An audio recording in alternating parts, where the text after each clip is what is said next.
Hey guys, tonight we wake in a Viking longhouse, but not on some wild raid or distant shore. Instead, you find yourself exactly where you started, at home, watching the Norse dawn spill pale light over the familiar Icelandic landscape. The smell of peat fires, damp wood, and sea salt drifts through the cracks of your sturdy wooden walls. You trudge out from your bed of woven wool, the floorboards creaking beneath your feet as the cold morning air nips at your skin. Outside, the wind whispers through the low hills, carrying with it the calls of seabirds and the distant murmur of waves against black volcanic rock. No grand voyages await today, just another day in the life of a Viking who never left home.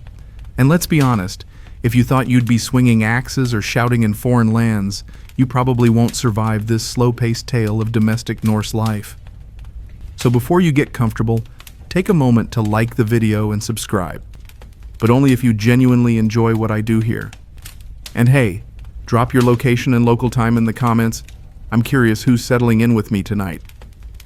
Now dim the lights, maybe turn on a fan for that soft background hum, and let's ease into tonight's journey together. You stand by the narrow window, watching the pale sun inch above the horizon, its light washing over patches of moss and scattered stones. The village outside your longhouse is quiet but alive, smoke rising from chimneys, a few villagers already moving about with their daily chores. The longhouse itself is a solid rectangle of timber, thick with soot and memories. The hearth fire glows low, casting dancing shadows on the carved beams overhead. You feel the rough texture of your woolen tunic, warm from the night, but still coarse against your skin. Your breath forms little clouds in the chill as you step toward the door.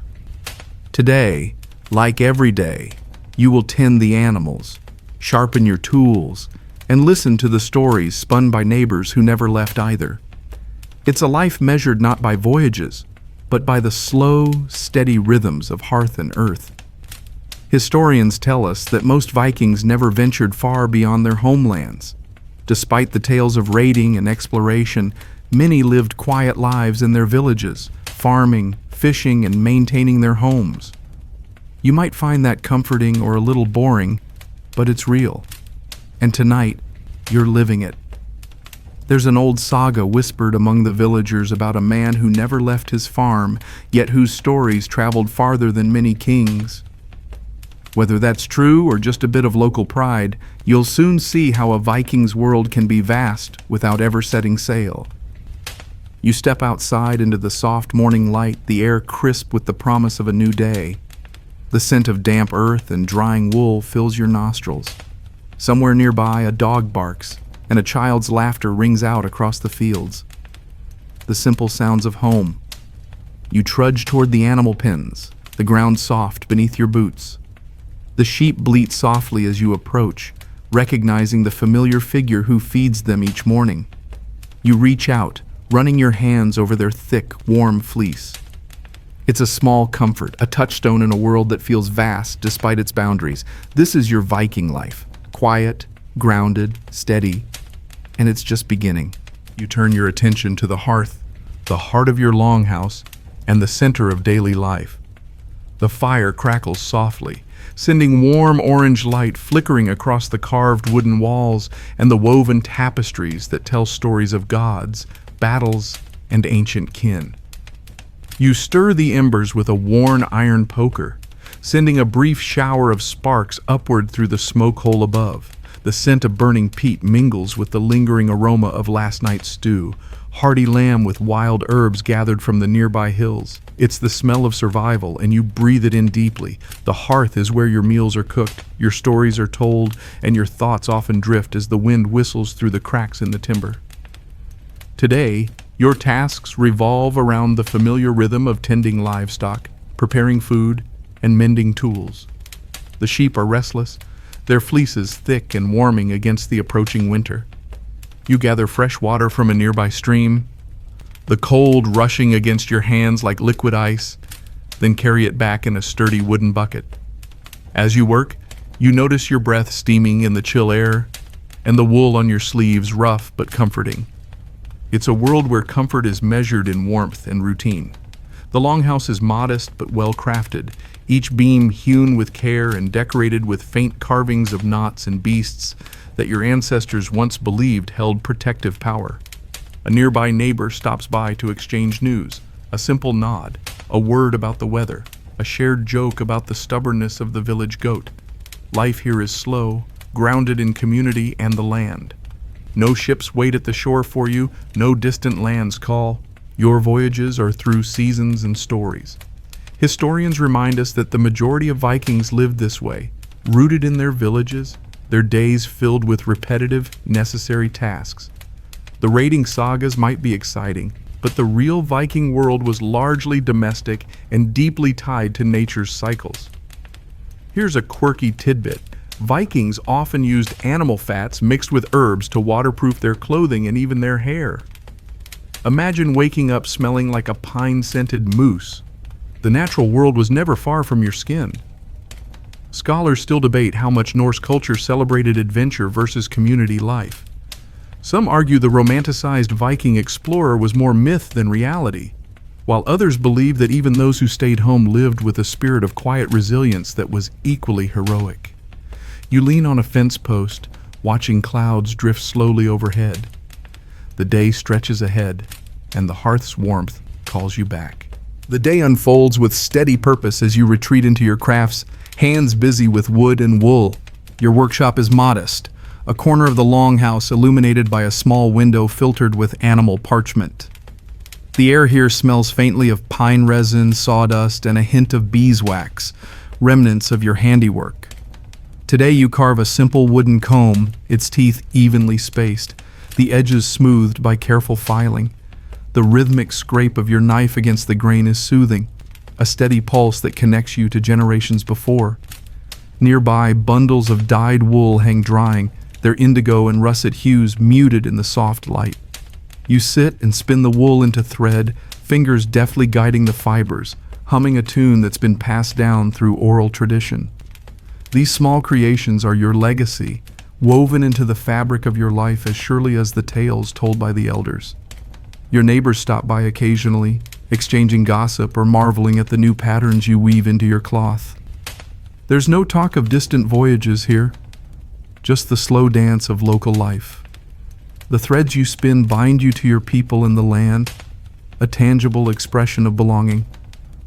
Historians note that Viking craftwork was highly practical but also artistic, with patterns and motifs carrying symbolic meanings. These objects were as much about identity as utility. The work was often communal, reinforcing social bonds. Here's a quirky detail. Some Vikings used horsehair mixed with resin to create durable fishing nets and strings for their instruments. So the music you hear drifting from a neighbor's home might be crafted from the very animals you raise. Scholars still debate how widespread literacy was among the Norse. While rune stones and inscriptions exist, much storytelling was oral, making crafts like weaving and carving important vessels for cultural memory. You pause, admiring your nearly finished comb, the wood catching the light like amber. It's a small piece of your life, simple, rooted, and never far from home. The village hums quietly as you step outside, the soft murmur of neighbors greeting each other on the winding dirt paths. You watch as a small group gathers near the communal well, a place of water, news, and gentle disputes. Children chase each other in woolen tunics, their laughter crisp in the cool air, while elders exchange stories about the seasons and their ancestors. The steady rhythm of village life is punctuated by the rhythmic clacking of wooden shoes on packed earth and the faint call of a shepherd rallying his flock. Nearby, a small festival is underway, a celebration of the harvest or perhaps the turning of the tides. Wicker baskets overflow with root vegetables, salted fish, and freshly baked rye bread. A man clad in saffron tunic strikes a wooden drum, while a woman in indigo spins yarn and hums an ancient melody. The scent of smoked meat mingles with the aroma of pine branches woven into garlands, giving the air a heady, earthy quality. You mingle with the villagers, sharing nods and smiles, but no grand tales of conquest. Instead, there is comfort in familiarity, a world measured by local seasons, not far-flung expeditions. You savor the simple pleasure of a roasted fish wrapped in leaves, its smoky flavor lingering on your tongue. Historians remind us that many Vikings found pride in their village communities, where festivals reinforced social ties and ensured survival through harsh winters. These gatherings were less about spectacle and more about connection. Here's a quirky tidbit. Some local festivals included mock battles using wooden swords and shields, a playful nod to their warrior heritage without leaving the safety of home. Scholars still argue whether such village celebrations were influenced by Christian traditions or purely Norse customs, but either way, they provided a vital rhythm to daily life. As twilight deepens, the village slows, and you feel the comforting weight of belonging settle like a warm cloak around your shoulders. Inside the longhouse, the air is thick with the warm, smoky aroma of burning peat mixed with the unmistakable scent of smoked meats hanging from wooden beams. The flickering firelight casts dancing shadows on the timber walls, decorated with woven tapestries bearing knotwork patterns and carved images of sea serpents and wolves. You can hear the faint crackle of embers and the occasional pop of fat sizzling in a nearby iron pot. The heavy scent of wool blankets and leather boots adds to the comforting atmosphere, a sensory cocoon against the chill outside. You move carefully among the household items, wooden bowls filled with salted fish, baskets of dried herbs, and tools lined up on rough shelves. The smell of the preserved food lingers in the corners, mingling with the ever-present tang of smoke and earth. Each breath you take is layered with the history of countless evenings spent gathered around this hearth, sharing meals and stories. Historians note that the longhouse was both a home and a communal space, designed to accommodate extended families and their animals, which often sheltered under the same roof. This arrangement influenced the mingling of scents, animal musk, human sweat, cooking smoke, all part of the lived experience. Here's a quirky tidbit. Vikings often used birch bark to wrap food for preservation, which added a subtle, smoky, resinous note to their meals, somewhat akin to natural flavoring. Scholars still debate the degree of cleanliness maintained inside longhouses, with some suggesting that odors were accepted as part of domestic life rather than a cause for discomfort. You settle near the fire, the warmth soaking into your bones as you absorb the familiar, earthy sense of home, feeling the quiet pulse of daily life surround you. Winter settles in like a heavy cloak over the village, its icy breath creeping through the cracks of your longhouse walls. You pull your fur-lined cloak tighter as you step outside, the air sharp and bracing against your cheeks. The ground crunches beneath your boots, frost clinging to the tips of grass and the rough bark of nearby trees. The sky above is a pale, washed-out gray, the sun a distant, watery disk struggling to pierce the cloud cover. The cold is relentless, shaping every movement, every breath, every sound. Inside, your longhouse is a sanctuary from the biting wind. The hearth roars higher now, the firewood burning bright and fierce to stave off the creeping chill. You gather more peat from the storage pile, damp, dense, and fragrant with the scent of the earth it came from, and toss it onto the flames. The smoke curls upward, thick and acrid, mixing with the sharp scent of wet wool and the musky warmth of animal hides stretched taut over frames. Historians highlight the brutal winters faced by Viking communities, where survival depended on preparation and the collective efforts of the village. The design of the longhouse, low ceilings, thick walls, and central hearths reflected a keen understanding of insulation and heat conservation. Here's a quirky tidbit. During the darkest months, Vikings sometimes used frozen fish skins as impromptu ice packs or even as footwear insoles to keep warm. Imagine the crunch underfoot, both practical and a bit weird. Scholars still debate how much Norse winter rituals involved social gatherings versus solitary reflection, but it's clear the long nights were a time for storytelling, repairs, and deepening community bonds. You pause at the doorway, watching your breath mist in the cold air, and feel a quiet resilience settle over you.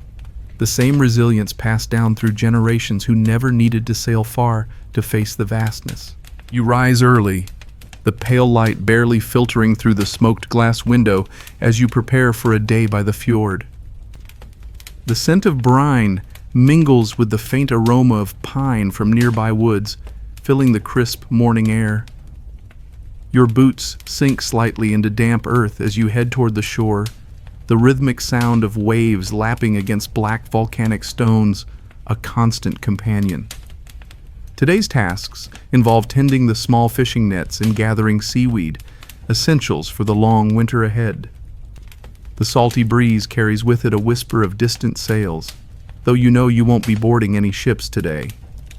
Your life is tied to this rugged land and sea, harvesting what you can from soil and surf.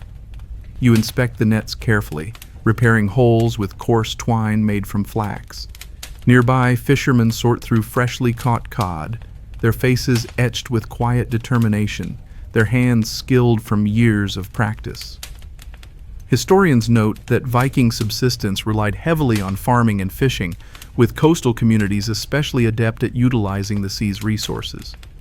Though famed for their voyages, many Norse lived out their days harvesting close to home. Here's a quirky tidbit. Vikings used animal bladders as primitive fishing floats, which, when inflated, bobbed on the waves and could be seen from shore, a practical and somewhat amusing innovation. Scholars still argue how much trade influenced local diets versus what was gathered directly from the land and sea. But your morning work feels timeless, rooted firmly in nature's cycle. You gather a small bundle of seaweed, its slippery texture cold in your hands, and head back toward the longhouse, the scent of salt and earth clinging to your clothes like a badge of belonging. You sit by the wooden bench in the yard, running your fingers over the haft of your axe, its steel edge glinting faintly in the afternoon sun. The axe is well used but cared for, a tool of both utility and tradition. Nearby, your round wooden shield leans against the fence, its painted surface faded and chipped from years of practice swings in village games rather than battle. You sharpen your blade slowly, each stroke smoothing the edge, the rasping sound mingling with the distant clatter of the blacksmith's hammer. Though you carry the weapons of a Viking, you haven't faced an enemy beyond the stubborn rocks in the field or the unruly livestock. Your warrior spirit is expressed in the daily maintenance of these tools and in the stories you pass on. Not in raids or battles. The weapons are symbols, connecting you to your ancestors and your community. Historians emphasize that not all Vikings were warriors. Many were farmers, craftsmen, and traders. The image of the fierce raider, while iconic, represents just a portion of Viking society. Here's a quirky tidbit. Some villages held friendly competitions involving axe throwing and shield wrestling to keep skills sharp, but injuries were rare and often more humorous than serious. Scholars still debate how much emphasis Norse culture placed on martial prowess versus peaceful community roles. But your quiet afternoon sharpening the axe feels like a tribute to both. As you finish, you wipe your hands on your tunic, feeling the comforting weight of tradition in every tool you hold, even if they rarely leave your village. As evening settles, you gather near the longhouse with your neighbors, the fire's glow casting warm light on familiar faces. The air is thick with the scent of burning wood and dried herbs, mingling with the faint aroma of cured meats hanging from the rafters. Elders take their places on carved wooden stools, their voices low but steady as they begin to recite ancient sagas and legends, tales of gods, heroes, and distant lands that your community never ventured to. You listen, entranced by the rhythm of the storytelling, the cadence weaving history and myth into a seamless tapestry. The sagas serve not just as entertainment, but as vessels of cultural identity, preserving the values and lessons of your people. Though you never sailed to foreign shores, you live amidst these stories, carrying their spirit in your daily life. Historians note that Viking oral tradition was rich and vital, with storytelling playing a central role in social cohesion and education. Here's a quirky detail. Some sagas were sung to the accompaniment of a simple stringed instrument called a lyre, crafted from local wood and horsehair strings, producing haunting melodies. Scholars still debate the extent to which these oral traditions influenced actual Viking actions versus being idealized recollections. But in this quiet evening, the sagas feel as alive as the flickering flames. You lean closer to the fire, the warmth matching the glow of shared stories, feeling part of a timeless chain stretching back through generations. The night deepens, and a quiet vigilance settles over the village. You stand watch at the edge of the settlement, the cold biting at your fingertips despite the thick wool gloves. The moon hangs low and pale in the sky, casting long shadows over the frozen ground and flickering lightly through the skeletal branches of bare trees. Around you, the quiet sounds of sleeping villagers mix with the occasional creak of timber and the soft breathing of tethered animals. Though your village has never faced a raid, the role of night watch remains, a symbol of preparedness and care for your community. You scan the horizon, eyes sharp despite the calm, alert to the slightest movement or sound. The cold air carries faint scents of smoke and pine, the natural odors of your land rather than the acrid smell of battle. Historians remind us that vigilance was a necessary part of life in Viking society, not just for defense, but to foster trust and cohesion within the group. Here's a quirky tidbit. Some night watchmen carried small wooden charms or carved runes believed to ward off evil spirits and protect the village during long dark watches. Scholars still debate how much threat actual raids posed to remote villages, but the act of standing watch served both practical and psychological roles, reinforcing a sense of safety and community. You breathe deeply, the chill filling your lungs and sharpening your senses, anchored by the steady rhythm of the night and the soft crackling of the watchfire behind you. The morning sun filters weakly through the frosted window panes as you prepare for another communal feast. The longhouse fills with a gentle buzz of activity. Neighbors arriving, hands busy with wooden bowls, clay cups, and plates piled high with hearty fare. The scent of roasted meats, fresh bread, and spiced mead mingles warmly with the lingering smoke from the hearth. You join the circle, sharing food and stories, your laughter weaving into the fabric of the gathering. These feasts are more than just meals. They are the lifeblood of your community, moments to celebrate shared labor, honor ancestors, and strengthen bonds. You pass around plates, clink cups, and feel the comforting weight of togetherness. There are no tales of distant voyages here, just the solid warmth of familiar faces and steady hands. Historians emphasize that Viking communal feasts were crucial social events, fostering cooperation and mutual support in often harsh environments. Here's a quirky tidbit. During these gatherings, it was customary for the youngest and oldest members to share the first toast, symbolizing the cycle of life and continuity. Scholars still debate how formal or casual these events were, but the spirit of community and connection is unmistakable. You settle into the familiar rhythm of shared meals and friendship, the hearth's glow wrapping around you like a soft, protective cloak. The village cemetery lies quietly just beyond the fields, a cluster of weathered standing stones etched with faded runes. You walk slowly among the graves, the scent of damp earth and moss mingling with faint traces of incense from recent offerings. Each stone tells a story, names, ages, deeds, marking those who lived, labored, and died without ever leaving the land. You pause beside a simple stone, your fingers tracing the worn carvings, feeling the weight of generations bound to this soil. Here, your ancestors rest, their legacy entwined with the hills and rivers you know so well. Their lives were lived in close communion with the land, their stories preserved not in grand conquests, but in daily toil and steadfast presence. You feel a quiet kinship, rooted deep in the place you call home. Historians point out that Viking burial practices varied widely, often reflecting social status, but the use of runestones was a widespread method of memorialization in settled communities. Here's a quirky tidbit. Some burial sites included small offerings of food or tools believed to accompany the deceased into the afterlife, like packing a lunch for a very long journey.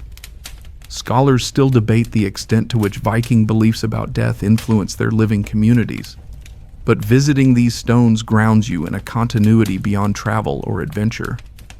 You take a deep breath of the cool, earthy air, feeling the past and present merge beneath the vast northern sky. The long nights of winter stretch endlessly, and you find yourself wrapped in furs by the hearth, the fire's glow your only companion against the biting cold.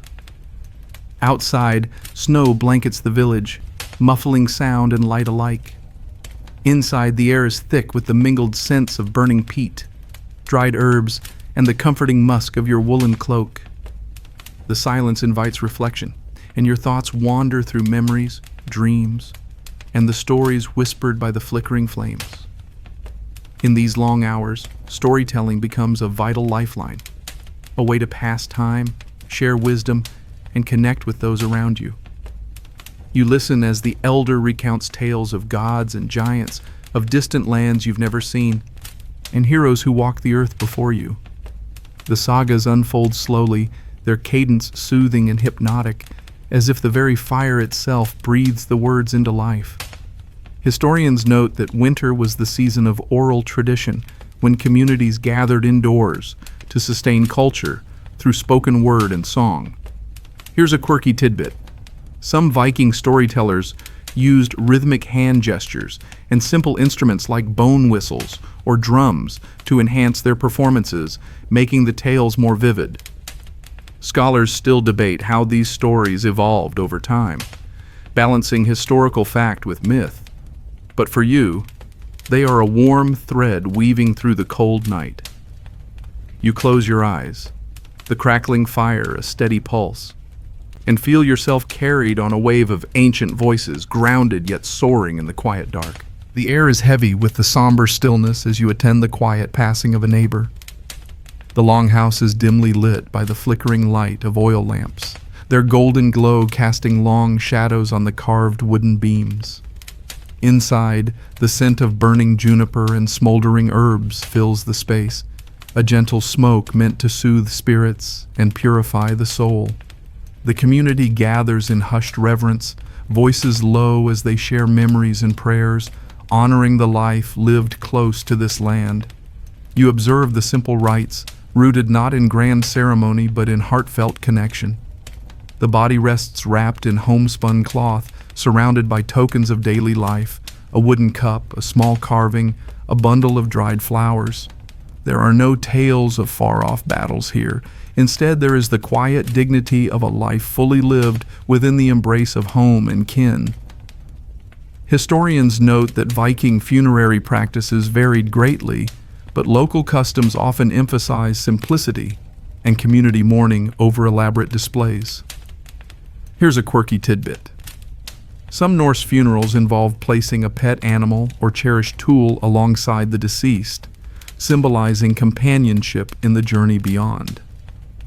Scholars still debate how Viking beliefs about the afterlife influence these practices, but the rituals you witness feel deeply personal and grounded in place. You breathe in the fragrant smoke, feeling the weight of loss softened by the presence of shared memories and enduring ties. Evening settles gently over the longhouse, the fire casting warm amber hues on worn wooden walls and familiar faces. You settle into your usual spot by the hearth, the rough woolen blanket pulled snug around your shoulders. The scent of smoldering peat and dried herbs lingers in the air, mingling with the faint tang of fermented ale left from the day's modest feast. The quiet crackling of the fire and the occasional creak of timber create a soothing rhythm as night deepens. You gaze into the flames, feeling the comforting weight of a life rooted firmly in place, a life where adventure is found in the turning seasons and the steady beat of community. Though you never left home, your days are rich with meaning, woven from routine, connection, and the land itself. The longhouse is more than shelter. It's a cradle of memory and belonging. Historians remind us that Viking identity was as much about kinship and place as it was about exploration and conquest. Many found fulfillment in the enduring ties of family and home, crafting lives of quiet resilience. Here's a quirky tidbit. Some Vikings believed that the hearth fire was sacred, a gift from the gods that protected the household and tending it was a revered daily ritual. Scholars still debate the balance between Viking wanderlust and homebound stability, but your final moments tonight echo a deep contentment. You close your eyes, the firelight softening, your breath steady, and drift into sleep held by wool, rocked by wind, cradled by earth. The stars outside twinkle softly, their light casting gentle patterns through the narrow window of your longhouse.